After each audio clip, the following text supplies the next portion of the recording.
they didn't require government. So, you do not serve to them, but there are 70% of people in the queue who are waiting. So, government's priority should be, we have not changed our priority, so change our priority, and then coming to the internal security. Because even living in Delhi, Mumbai or any city, you see vast majority of the people, in the security system what we did is the VIP security arrangement. So, people on the one hand terrorists, ultras, militants, they are striking at their will. On the other hand, even if police goes, security people also, you have a macho, and then ultimately your human rights, your individual rights is being curbed, your free movement is curbed, and you are all the time scared. If you go to the hell is passing through the security thing in the airport and all these things, but this is a part of our thing. What happening is this, we are focusing more on protecting VIPs and important installations, that is required. But what about the common man security? If a person going out of his house for work or for education institution, son is going or daughter is going, whether he is secured, he is safe, and he thinks that it will be in the evening, he will come back and she will come back and it is all right. That is the sense of security, and for that is the citizens' participation is required, and government also should take care of this. And but more and more what we are doing is through our policies in the foreign policy, in our internal politics, what we are doing is we are jeopardizing the security environment. India 40 years before or 30 years before or 20 years before was not that insecure, but now Indians are in that security. So, government when our Manmohan Singh went to US States in 2005 and met President Bush, he boosted that all this Al Qaeda and all this international network is there. So, we do not have any homegrown terrorists, it is all cross border terrorism. And now you are saying, the government is saying there are homegrown terrorists. If I buy this theory, so government must answer what happened in between from 2005 to 2008, that when we boosted that there is no homegrown terrorist in this country, why our young people are joining the rank of the terrorists? So, I think this is the question for this government, because last 3 years it has happened. You know, this, so you have actually your whole foundation lies on these 4 security pillars that you would like to build upon, and this is something which I think there can be something else also if people. No, I am saying, but this is broadly you are talking yes, about. I think. You know, just to come back to a very important issue that you deal with personally as the chairman of one of the most important committees of our parliament, the Standing Committee on Urban Affairs, which deals with all the urban issues. You know, right now, of course, we have a big challenge of urbanization because many people are migrating from rural areas into cities. Yes. Now, in fact, it is estimated that next 40 years, probably even most part of India would be living in urban areas. So, you know, we have 2-3 challenges. One is at a broad level, macro level, policy challenge. Should we really encourage people from migrating from rural areas to urban areas, or we should develop rural areas? That is the first challenge, because Mahatma Gandhi had said, develop all your 600,000 villages. They were fewer in numbers those days, we have created more, but develop your villages, India is developed. So, that is the first dilemma.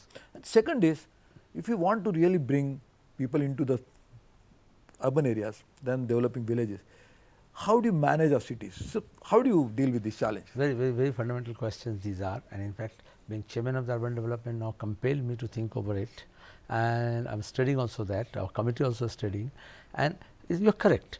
From Mahatma Gandhi ji to even APJ Abdul Kalam said that you provide facilities in the rural areas. That's right. Instead of compelling rural people to migrate, providing urban infrastructure in the rural areas. But now, jocularly I say, after 60 years, we have failed to provide basic rural facilities in the urban areas also. Sanitation, water, drinking water, and decent meal. Twice. And even air. If you ask someone, air out there. Yes. Some these people living in chawls in Mumbai, recently a survey was conducted. When he was asked why in a shanty you were living, it was published in Guardian. So, and after that poverty index was there. Yeah. So, they say because sitting in our village we could not get 2 meals a day. Now, at least we are getting 2 meals. So, this is interlinked, this social security, food security, and what I said, talk about fuel thing. Yeah. Now, you have urbanization, growing urbanization, tremendous pressure.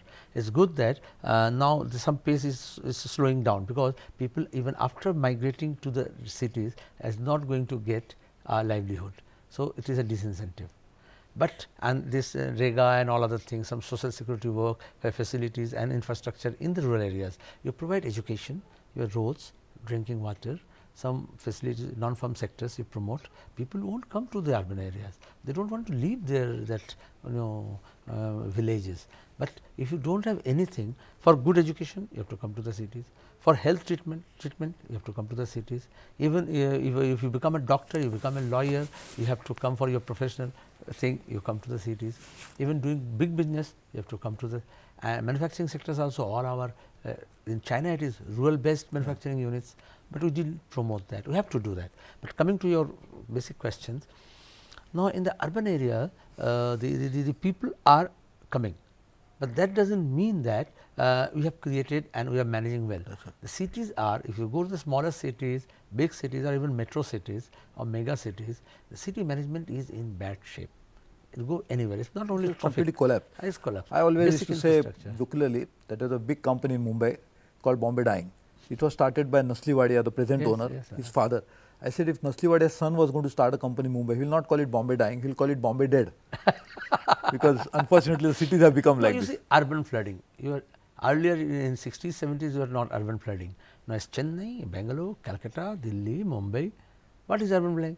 So out of greed, this channel, water channels you have destroyed. So the natural channels used to be there. Yes, sir. Now source of water, you have Jamuna or Mithi river, you have just destroyed They it. become drains now. They are Drains, sewages. nalas. Acha. On the other hand, we have big buildings, roads are there, but you do not have put the parking space. In Delhi, you go to any housing place, you will find the plan, you have a parking space in the ground floor, basement, but after some time it becomes commercial center or exhibition center or even rented out, and then you park in the roads. My basic thing is urban poor shelter. We have housing boom, we are saying, reality is making money, but what is happening is this, you have houses where no occupiers, you have people for those who have no houses. So I think on one hand we are trying to give an impression, a mirage we are trying to create, where people are coming to cities thinking that they will get a better life, but actually they are coming into a trap in which they get something to eat, but they are not able to live a life as they were living in even the villages. So it's a big when they watch television shows and films, you see people dancing in front of the fountains, good roads, big buildings, huge lounge, 5-star hotels, everything is 5-star, but this is not for the people. That's right. And when they come, they have to find out somewhere beneath the flyover, railway tracks, some sanities, somewhere. Even for the middle class people, you see, for last 2-3 decades, state governments have stopped rental housing with any state. So a middle class coming to this with some work, coming to the cities, where do they stay? Where they go? You have to have an ownership flat. You are compelled to buy that. So earlier people used to come, work and then go back to their town, but now when you spend and your whole lifelong savings and you create your property and assets, you don't feel like going back to the villages. So you are in a trap now. So I hope Salim, with your experience and with your commitment and with your sincerity that you work with, I am sure you will be able to address this problem as the chairman of this committee now and hopefully in the next Lok Sabha, because we are now coming close to the tenure of this Lok Sabha. And I am very thankful to you for this opportunity to talk to you and also to express your views to the viewers. So we would have loved to talk to you for a longer period, but I think we need to wind up this program. So thank you very much for joining this program, and we look forward to talking to you again. So thank you very much. And this was Mr. Mohammad Salim talking to us about various issues, his responsibility as the chairman of a standing committee in Parliament, as well as what he feels about how to solve the country's problem. So thank you very much for joining this program. We will be joined by another guest in the next week by another distinguished personality, and we will come back to you to talk to you again.